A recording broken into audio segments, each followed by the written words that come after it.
Hello guys, welcome to our channel. So आज हम देख रहे हैं मैटर इन आवर सराउंडिंग। इसमें हम पढ़ेंगे स्टेट्स ऑफ मैटर, इंटरकन्वर्जन और इवेपोरेशन, डिफ्यूजन प्रोसेसेस। ये सब जो है ये मोस्ट इंपॉर्टेंट होते हैं एज़ कम्पेयर जब हम कॉम्पिटिटिव साइंस की बात करते हैं। तो इसीलिए हमने डिसाइड किया है कि हम सभी चैप्टर्स करेंगे सीरियल वाइज। तो ये हमारा क्लास 9 का फर्स्ट चैप्टर, ठीक है। तो अगर आपको वीडियो अच्छी लगे तो लाइक करना, शेयर करना एंड सब्सक्राइब करना। चलिए अब करते हैं स्टार्ट। अब मैटर को हम क्लासिफाई करते हैं दो टाइप से, एक फिज़िकली, एक केमिकली। तो इस चैप्टर में हम ओनली फिज़िकल प्रॉपर्टी स्टडी करेंगे, ठीक है। अब मैटर मैटर क्या होता है? कोई भी चीज़। अब ये पेन भी मैटर है, ये कैप, ये बुक, एवरीथिंग इज़ मैटर। अब मैटर है क्या, हम क्या बोलेंगे, किस चीज़ से बना हुआ है, क्या है, तो ये सब हम इस चैप्टर में देखेंगे, ठीक है। अब मैटर जो है वो पार्टिकल्स से बना हुआ है। अब मैटर जो है वो पार्टिकल्स से बना हुआ है। अब देखो, अब हम क्या करेंगे, अब हम ये देख रहे हैं कि जिन पार्टिकल से ये बना हुआ है उनकी क्या क्वालिटीज़ हैं, उनको हम किस तरीके से डिस्टिंग्विश कर सकते हैं। तो पार्टिकल्स के अंदर क्या होता है, सबसे पहले हम इसको देख रहे हैं कि इनके अंदर स्पेस प्रेजेंट होता है। अब आप देखो, आपने पानी लिया, ठीक है। आप पानी में नींबू पानी बनाते हो, चीनी को, सॉल्ट को डिज़ोल्व करते हो, तो उसकी वॉल्यूम थोड़ी ना इंक्रीज़ होती है। तो फिर आप क्या बोलोगे, वो सॉल्ट और शुगर कहाँ गया? आपने तो डिज़ोल्व किया ना। तो वो सॉल्ट और शुगर था ना, उसने जो वाटर के बीच में, वाटर के पार्टिकल्स के बीच में जो स्पेस था ना, वो ऑक्यूपाई किया, ठीक है। अब ये जो हैं ये कॉन्टीन्यूसली मूव करते रहते हैं। जो भी पार्टिकल्स हैं, कुछ कम करते हैं, कुछ ज़्यादा करते हैं। किसी की काइनेटिक एनर्जी ज़्यादा होती है, किसी की कम होती है। ये टेम्परेचर पे डिपेंड करते हैं, प्रेशर पे डिपेंड करते हैं, ठीक है। ये हम आगे देखेंगे कि कैसे कैसे, बट ये है कि हाँ, ये मूव करते रहते हैं। अब है अट्रैक्ट ईच अदर। हाँ, अट्रैक्ट करते हैं, कुछ कम करते हैं, कुछ ज़्यादा करते हैं। किसी के अंदर बहुत स्ट्रॉन्ग अट्रैक्शन होती है, किसी के अंदर कम होती है। तो अभी देखते हैं स्टेट्स ऑफ मैटर, ठीक है। तो हमारी फर्स्ट स्टेट है सॉलिड स्टेट। सॉलिड स्टेट आप सबको पता है, जैसे कि अब ये पेन क्या है, ये सॉलिड है। क्यों? क्योंकि इसकी फिक्स्ड बाउंड्रीज हैं, फिक्स शेप है, फिक्स वॉल्यूम है। आप इसको कंप्रेस थोड़ी ना कर पा रहे हो, तो इसकी कंप्रेसिबिलिटी क्या है, नेग्लिजिबल है, ठीक है। अब देखो लिक्विड स्टेट। लिक्विड स्टेट है, आप चाय बना रहे हो, आप उसको कप में डालोगे तो वो कप की शेप ले लेगी, ग्लास में डालोगे तो ग्लास की शेप ले लेगी। तो उसकी कोई फिक्स शेप तो होती ही नहीं है, लेकिन उसकी वॉल्यूम फिक्स होती है, ठीक है। उसके अंदर जो अट्रैक्शन होती है ना, वो एज़ कम्पेयर टू सॉलिड्स कम होती है, ठीक है। तो इसके अंदर क्या है, उसके अंदर स्पेस भी ज़्यादा होते हैं। जो पार्टिकल्स के बीच की स्पेसिंग होती है वो ज़्यादा होती है एज़ कम्पेयर टू सॉलिड्स। ये जो है ज़्यादा डिफ्यूजन शो करेगी as compare to solids, easily diffuse हो जाएगी, ठीक है। आप गिरा के देखो ना, आप पानी को गिरा दो कितनी जल्दी फैल जाता है, ठीक है। तो अब देखो गैसियस स्टेट, ये हाईली कंप्रेसिबल होती हैं। जैसे कि आप देख रहे हो आजकल हम घरों में एलपीजी यूज़ करते हैं, ठीक है, सीएनजी यूज़ करते हैं व्हीकल्स में। तो वो क्या होती हैं, वो गैसेस होती हैं जिन्हें हम कंप्रेस करके सिलेंडर में यूज़ करते हैं, ठीक है। तो फिर क्या है, हम ये देख रहे हैं कि जो गैसियस है ना, उनके अंदर जो हमारी फोर्स ऑफ अट्रैक्शन है वो बिल्कुल मिनिमम होती है, ठीक है। उनके जो पार्टिकल्स हैं वो बहुत दूर दूर प्रेजेंट होते हैं। तो इससे आपको आइडिया लग गया इन तीनों स्टेट्स के बारे में, ठीक है। इनके अंदर डिफ्यूजन बहुत ज़्यादा होता है। अब आप अगरबत्ती लगा लो, आपने रूम में अगरबत्ती लगाई तो वो पूरे रूम में फैल जाती है बहुत जल्दी। अब फोर्थ स्टेट है हमारी प्लाज्मा। प्लाज्मा जो है ना, वो सुपर एनर्जेटिक और सुपर एक्साइटेड पार्टिकल्स होते हैं। अब ये आपको कहाँ मिलती है, आपने नियॉन साइन बल्ब्स देखे होंगे या फ्लोरेसेंट ट्यूब्स देखी होंगी, उनके अंदर हमें प्लाज्मा मिलता है। या आप फिर आप पता है क्या बोल सकते हो, जहाँ पे भी बहुत हाई टेम्परेचर प्रेजेंट होता है ना, वहाँ हमें प्लाज्मा स्टेट मिलती है। अब क्या होता है, इनके अंदर गैसेस प्रेजेंट होती हैं। जैसे नियॉन साइन बल्ब के अंदर नियॉन गैस होती है, फ्लोरेसेंट ट्यूब के अंदर हीलियम गैस होती है, या और कोई गैस होती है जैसे नियॉन वगैरह। तो जैसे ही आपने इलेक्ट्रिसिटी दी, ये गैसेस चार्ज हो जाएंगी। ये गैसेस चार्ज होने के बाद प्लाज्मा क्रिएट करती हैं, जो कि ग्लो होता है, ठीक है। तो जो ग्लोइंग का रीज़न है ना, आप बोलोगे ग्लोइंग का क्या रीज़न है, तो वो हाई टेम्परेचर है, और हाई टेम्परेचर की वजह से प्लाज्मा क्रिएट हुआ है। तो आप बोलोगे ग्लोइंग का जो रीज़न है वो है हमारा प्लाज्मा। और वो हुआ क्यों है, वो हाई टेम्परेचर की वजह से हुआ है। तो सन और स्टार क्यों ग्लो करते हैं, वो प्लाज्मा की वजह से। लेकिन प्लाज्मा क्यों आया, प्लाज्मा आया हाई टेम्परेचर की वजह से, ठीक है। तो अब आपने देखा, हमने प्लाज्मा स्टेट कहाँ कहाँ देखी, फ्लोरेसेंट ट्यूब्स में और नियॉन साइन बल्ब्स में। अब है कि the plasma glow with a special colour depending on, जो प्लाज्मा है उसके अलग अलग कलर्स होते हैं। वो किस चीज़ पर डिपेंड करते हैं, वो नेचर ऑफ गैस यूज, आपने कौन सी गैस यूज़ करी है वो उस पर डिपेंड करते हैं। अब देखो, अब हमारे पास है बोस आइंस्टीन कंडेंसेट। ये है हमारी फिफ्थ स्टेट ऑफ मैटर। इसको डिस्कवर किया था हमारे Satyendra Nath Bose and Albert Einstein ने। अब ये क्या होती है, ये आप ये मान लो एक ग्रुप ऑफ एटम लिया, ठीक है, उनको हमने कूल किया हमने एब्सोल्यूट ज़ीरो टेम्परेचर तक, यानी कि -273.15 डिग्री सेल्सियस तक, ठीक है, जिसको एब्सोल्यूट ज़ीरो टेम्परेचर बोलते हैं। जहाँ पे आप ये बोलोगे कि जो पार्टिकल्स हैं वो मूव नहीं कर रहे, कम्प्लीटली स्टॉप हो गए हैं, उनका मोशन नहीं हो रहा, ठीक है। वैसे भी एब्सोल्यूट ज़ीरो को जब आप डिफ़ाइन करते हो तो यही करते हो कि जहाँ पे जो मोलिकुलर मोशन है वो सीज़ हो जाता है या फिर आप बोलते हो स्टॉप हो जाता है, ठीक है। अब देखो, फिर हमारे पास आती है फर्मियोन कंडेंसेट, ठीक है। फर्मियोन कंडेंसेट आती है, जिसको आप बोलते हो फर्मी डिराक कंडेंसेट, ठीक है। ये भी सेम ही होती है, बोस आइंस्टीन कंडेंसेट जैसी होती है। इसके अंदर क्या होता है, उसके अंदर हम बोसोन्स के साथ डील करते हैं, इसके अंदर फर्मियोन्स के साथ डील करते हैं, उतने ही लो टेम्परेचर पे, यानी कि एब्सोल्यूट ज़ीरो पे ही। अब देखो, अब हमारा जो हमने ना एनसीईआरटी को कर रहे हैं बिल्कुल एज इट इज़ टॉपिक्स के अकॉर्डिंग, ठीक है। अब है क्या मैटर अपनी स्टेट चेंज करता है, तो हाँ करता है। आपने पानी देखा है ना, वो आइस की फॉर्म में भी, स्टीम में भी, ठीक है, वाटर में भी, तीनों फॉर्म्स में एग्जिस्ट करता है। तो मैटर तो चेंज अपनी स्टेट करता है। लेकिन आप ये सोचो, जब हमने साइंस बिल्कुल स्टार्ट करी पढ़नी, तो हम ये सोचेंगे कि हम गर्म कर रहे हैं, ठंडा कर रहे हैं, तो उसके अंदर हो क्या रहा है एक्चुअल में, ठीक है। तो पार्टिकल्स जो हैं, बेसिकली पार्टिकल्स के साथ क्या हो रहा है, ठीक है, ये कैसे हो रहा है, मतलब बिल्कुल डीप प्रोसेस आप बोल सकते हो। तो क्या होगा, जैसे सबसे पहले आप हीट देनी स्टार्ट करते हो, ठीक है। पानी को आपने हीट दी, ठीक है, यानी कि आप बोल रहे हो आपने टेम्परेचर को इंक्रीज़ किया। तो जो पार्टिकल्स प्रेजेंट है ना मैटर के, उनका क्या होगा, उनकी स्पीड इंक्रीज़ होगी, उनकी काइनेटिक एनर्जी इंक्रीज़ होगी, ठीक है। तो फोर्सेस ऑफ अट्रैक्शन है, लाइक सॉलिड है कोई भी चीज़, आप उसको हीट कर रहे हो, ठीक है। आइस है, आइस को मान के चलो, उसको आप हीट कर रहे हो आइस को, तो फिर क्या होगा, आप उसको हीट कर रहे हो जैसे जैसे, तो फिर उसके अंदर बहुत स्ट्रॉन्ग फोर्सेस ऑफ अट्रैक्शन है, तो उनको ब्रेकअप करने के लिए आपने एनर्जी दी, तो वो ब्रेक हो जाएंगे, लूज़ हो जाएंगे, ठीक है। कम्प्लीटली इतना ज़्यादा लूज़ नहीं होंगे, बीच में पहले लिक्विड स्टेट आएगी, देन गैसियस स्टेट आएगी, ठीक है। तो फिर वो धीरे धीरे अपनी पोजीशंस छोड़ने लग जाएंगे, फ्रीली मूव करने लग जाएंगे, और जो हमारा सॉलिड है वो लिक्विड में कन्वर्ट हो जाएगा, ठीक है। अब मेल्टिंग पॉइंट क्या होता है, मेल्टिंग पॉइंट वो मिनिमम टेम्परेचर है जहाँ पे जो हमारा सॉलिड है ना, वो जो सॉलिड है वो लिक्विड बनना स्टार्ट हुआ है एटमॉस्फेरिक प्रेशर पे। अब गाइस, मेल्टिंग पॉइंट एक बात और बताता है कि जिसका मेल्टिंग पॉइंट जितना ज़्यादा होगा, उसकी फोर्स ऑफ अट्रैक्शन उतनी ज़्यादा होगी। यानी कि आप ये सोच के देखो, जो जितने ज़्यादा हाई टेम्परेचर पे जाके, ठीक है, जितना ज़्यादा हाई टेम्परेचर पे जाके वो मेल्ट होगा, उसकी फोर्सेस ऑफ अट्रैक्शन, इसका मतलब उतनी ही तो ज़्यादा स्ट्रॉन्ग है ना, वो इतनी ईजिली मेल्ट नहीं हुआ, ठीक है। तो अब देखो, अब क्या है हमारे पास, जो मेल्टिंग पॉइंट है आइस का, वो क्या होता है 0 degree Celsius, that is 273.15 kelvin. अब चलो एक बात बताते हैं कि हमारे पास 0 डिग्री सेल्सियस पे आइस है और 0 डिग्री सेल्सियस पे वाटर है, ठीक है।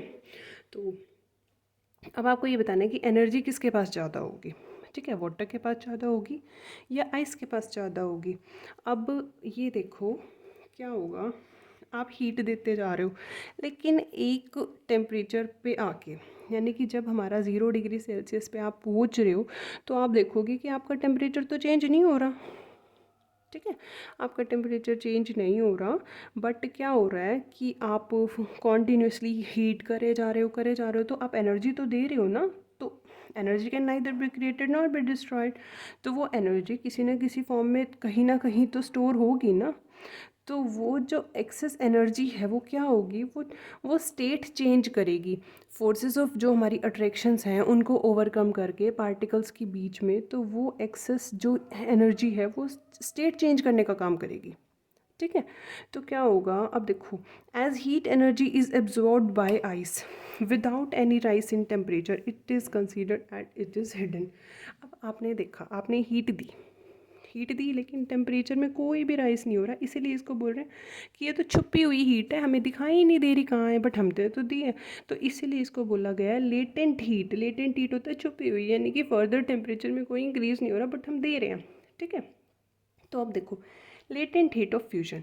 लेटेंट हीट ऑफ फ्यूजन क्या होती है? Amount of heat energy that is required to change 1 kilogram of solid into liquid. यानी कि वो हीट एनर्जी जो कि 1 kg ऑफ सॉलिड को लिक्विड में कन्वर्ट करने के लिए चाहिए, उसको हम बोलते हैं latent heat of fusion. As इसमें हमने स्पेशली मेंशन किया है सॉलिड इनटू लिक्विड, यानी कि हमारी स्टेट चेंज हुई है। ठीक है, तो लेटेंट हीट का मेनली काम क्या हुआ? स्टेट को चेंज करना। ओके, अब देखो, हीट एनर्जी आप दे रहे हो, हमने वाटर लिया, ठीक है, वाटर को आप हीट कर रहे हो तो पार्टिकल्स की काइनेटिक एनर्जी इंक्रीज, जैसे टेम्परेचर इंक्रीज होता है पार्टिकल्स बहुत फास्ट मूव करेंगे। तो एक पॉइंट ऐसा आएगा जब जो पार्टिकल्स हैं मैटर के, उनको बहुत एनर्जी मिल गई कि हाँ भाई अब हमें बहुत ताकत आ गई, अब जो है हम जो मतलब लिक्विड में बॉन्ड्स तो प्रेजेंट होते ही है ना, एज़ कम्पेयर टू सॉलिड्स इतने स्ट्रांग नहीं होते बट बॉन्ड्स होते हैं, तो उन्हें भी ब्रेक तो करना पड़ेगा ना गैस बनने के लिए। तो उनके पास इतनी एनर्जी आ गई कि हाँ अब बॉन्ड्स टूट जाएंगे, तो लिक्विड जो है वो गैसेस फॉर्म में कन्वर्ट हो जाएगा। अब फिर हमारे पास आता है बॉइलिंग पॉइंट की डेफिनेशन, कि ऐसा कौन सा पॉइंट है जहाँ पे जो हमारी जो लिक्विड है वो वेपर्स में कन्वर्ट होना स्टार्ट होगा। तो boiling point is the temperature at which a liquid start boiling at atmospheric pressure is known as boiling point. ठीक है, अब जब हमसे एग्जाम्स में कई बार पूछते हैं ना तो हमें डेफिनेशन दे देते हैं, तो डेफिनेशन में कहाँ पे गड़बड़ करते हैं? एटमॉस्फेरिक प्रेशर या फिर एटमॉस्फेरिक प्रेशर की बजाय, ठीक है, आपको कोई भी फर्दर, तो यहाँ पे ना स्पेशली यही है कि टेम्परेचर बॉयल करना तो स्टार्ट करेगा लेकिन वो एटमॉस्फेरिक प्रेशर पे करेगा। ठीक है, boiling point is a bulk phenomena guys. और क्योंकि बल्क फिनोमिना हम क्यों बोल रहे हैं? क्योंकि इवेपोरेशन कई बार बच्चे क्या करते हैं, मिसलीड करते हैं बॉइलिंग पॉइंट, बॉइलिंग को और इवेपोरेशन को, कि वो भी दोनों तो वेपर्स में कन्वर्ट करना होता है बट नहीं होता। जो बॉइलिंग पॉइंट होता है वो बल्क फिनोमिना होता है, यानी कि कंप्लीट लिक्विड के अंदर हो रही होती है। ठीक है, और इवेपोरेशन ओनली सरफेस फिनोमिना होता है। अब यही रीज़न है, हमने देखा था कि वाटर जो है 0 डिग्री सेल्सियस पे उसके पास ज़्यादा एनर्जी है आइस से, तो इसीलिए स्टीम जो है ना, स्टीम उसके पास वाटर से ज़्यादा एनर्जी होगी। तो particles in steam have absorbed extra energy in form of latent heat of vaporisation. Okay, तो देखो, अब सॉलिड को हमने हीट दी तो क्या बन गया? लिक्विड बन गया। लिक्विड को हीट दी तो गैसेस फॉर्म में कन्वर्ट हो गया। गैसेस को कूल किया तो लिक्विड, लिक्विड को कूल किया तो सॉलिड। इस तरीके से आप देखो, अगर सॉलिड को हम directly without converting to liquid, हम डायरेक्टली अगर गैस में कन्वर्ट कर रहे हैं तो उस प्रोसेस को बोलते हैं सब्लिमेशन। अभी पता है, this is a very easy question और ये लिटरली एग्जाम में नहीं आता, बट ये अभी जो पेपर हुआ था स्टेट का उसमें पूछा गया था। पर पता है कैसे पूछा गया था? उसमें हमें 4 पॉइंट्स दे दिए थे और उसमें पूछा गया था which of the following is correct. ठीक है, तो उसमें बोल रखा था कि सॉलिड को लिक्विड में कन्वर्ट करने को सब्लिमेशन बोलते हैं, तो इस टाइप से तो आपको ये पता होना चाहिए कि हाँ। तो फिर अब क्या है, सब्लिमेशन कौन कौन शो करता है? Dry ice, NH4Cl, ammonium chloride, menthol, camphor, iodine, naphthalene, arsenic. ठीक है, ये सब जो है वो, अरे जैसे कि जो आपने देखा है ना, आप पूजा वूजा करते हो तो वो जलाते हो, कपूर जलाते हो, ठीक है, कैम्फर जलाते हो, तो फिर वो क्या होता है? डायरेक्टली वेपर्स में कन्वर्ट हो जाता है, तो उसको ही बोलते हैं सब्लिमेशन। अब हमने टेम्परेचर का इफेक्ट देख लिया कि हम टेम्परेचर से किस तरह हमने स्टेट चेंज करी। अब हम देख रहे हैं इफेक्टिव चेंज ऑफ प्रेशर। अब प्रेशर का क्या चेंज होता है? जैसे ही हम प्रेशर को इंक्रीज़ करेंगे ना और टेम्परेचर को डिक्रीज़ करेंगे तो हमारी गैस लिक्विफाई हो जाएगी। ठीक है, अब ये भी बहुत इंपॉर्टेंट है कि इन प्रोसेस को क्या बोलते हैं? जब हमारा सॉलिड लिक्विड में कन्वर्ट होता है तो उसको बोलते हैं फ्यूजन। ठीक है, लिक्विड गैस में होता है तो उसको बोलते हैं वेपराइजेशन, और जब हमारी गैस जो है वो सॉलिड में कन्वर्ट होती है उसको बोलते हैं डिपोजिशन। ठीक है, अब लिक्विड सॉलिड में बनता है तो सॉलिडिफिकेशन, सॉलिड डायरेक्टली गैस में तो सब्लिमेशन अभी हमने देखा, और जब गैस लिक्विड में तो कंडेंसेशन। ठीक है, अब गाइस इस चैप्टर का आई थिंक ये लास्ट टॉपिक है, इवेपोरेशन। अब इवेपोरेशन में क्या होता है? लिक्विड्स के केस में जनरली, मतलब लिक्विड्स का जो केस होता है ना, उसमें ये होता है कि जो पार्टिकल्स होते हैं सरफेस के ऊपर होते हैं, आप पॉन्ड पे, सी पे, कहीं पे भी आप देखोगे। ठीक है, तो उसके जो अपर सरफेस पे जो पार्टिकल्स प्रेजेंट होते हैं ना, उनके पास जो हाई काइनेटिक एनर्जी होती है। हाई काइनेटिक एनर्जी की वजह से वो ईजिली क्या करते हैं? बॉन्ड ब्रेक करते हैं और वेपर्स बन जाते हैं। ठीक है, तो इसीलिए आप देखोगे इवेपोरेशन के लिए ऐसा कुछ नहीं होता कि हाँ हमें बहुत हाई टेम्परेचर चाहिए, ऐसी कोई हमारी नीड नहीं होती कि नहीं भाई बहुत हाई टेम्परेचर चाहिए बॉइलिंग के लिए, लाइक 100 डिग्री सेल्सियस। ठीक है, वो नॉर्मली होती है। अब देखो, तो phenomena of change of liquid to vapours at any temperature below its boiling point. तो अभी हमने वही देखा कि इसके लिए बॉइलिंग पॉइंट की कोई नीड नहीं है, बॉइलिंग पॉइंट से नीचे नीचे ही होगा। ये सरफेस फिनोमिना है। सरफेस पे जो पार्टिकल्स हैं उनके पास बहुत हाई काइनेटिक एनर्जी होती है, फटाफट बॉन्ड ब्रेक करते हैं और उड़ जाते हैं। ठीक है, अब देखो इवेपोरेशन है वो कैसे कैसे डिपेंड करता है। इवेपोरेशन है वो जो सरफेस एरिया के डायरेक्टली प्रोपोर्शनल है। अब आप एक काम करो, आप कपड़े सुखाते हो तो उनको फैला के क्यों सुखाते हो, ऐसे ही डाल दो, ऐसा का ऐसा, फोल्ड का फोल्ड, तो क्या वो सूखेगा? नहीं सूखेगा। उसको सरफेस एरिया अगर आपने कपड़े का इंक्रीज़ कर दिया तो वो बहुत फटाफट सूख जाता है। ठीक है, क्योंकि अगर आपने सरफेस एरिया इंक्रीज़ कर दिया तो जितने भी पार्टिकल सरफेस पे हैं वो फटाफट वेपर्स बन के उड़ जाएंगे। अब टेम्परेचर इंक्रीज़ होगा तो उन्हें और ज़्यादा काइनेटिक एनर्जी मिलेगी और पार्टिकल्स फटाफट से इवेपोरेट हो जाएंगे। ह्यूमिडिटी होती है जो एयर के अंदर वाटर वेपर है। अब एयर के अंदर ऑलरेडी इतने वाटर वेपर हैं तो फिर क्या होगा? क्या इवेपोरेशन प्रोसेस होगा? नहीं होगा।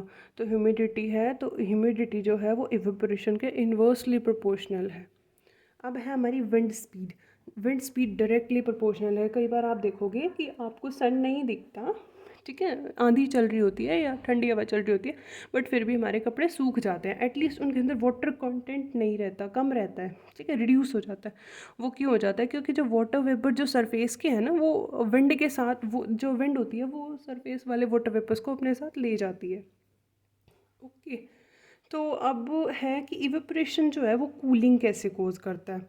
अब गाइस इवेपोरेशन क्या होता है? इवेपोरेशन होता है वेपर्स बनना, ठीक है, लिक्विड्स का वेपर बनना। अब कोई भी काम आप कर रहे हो या कोई भी काम हो रहा है तो सब में क्या चाहिए? एनर्जी।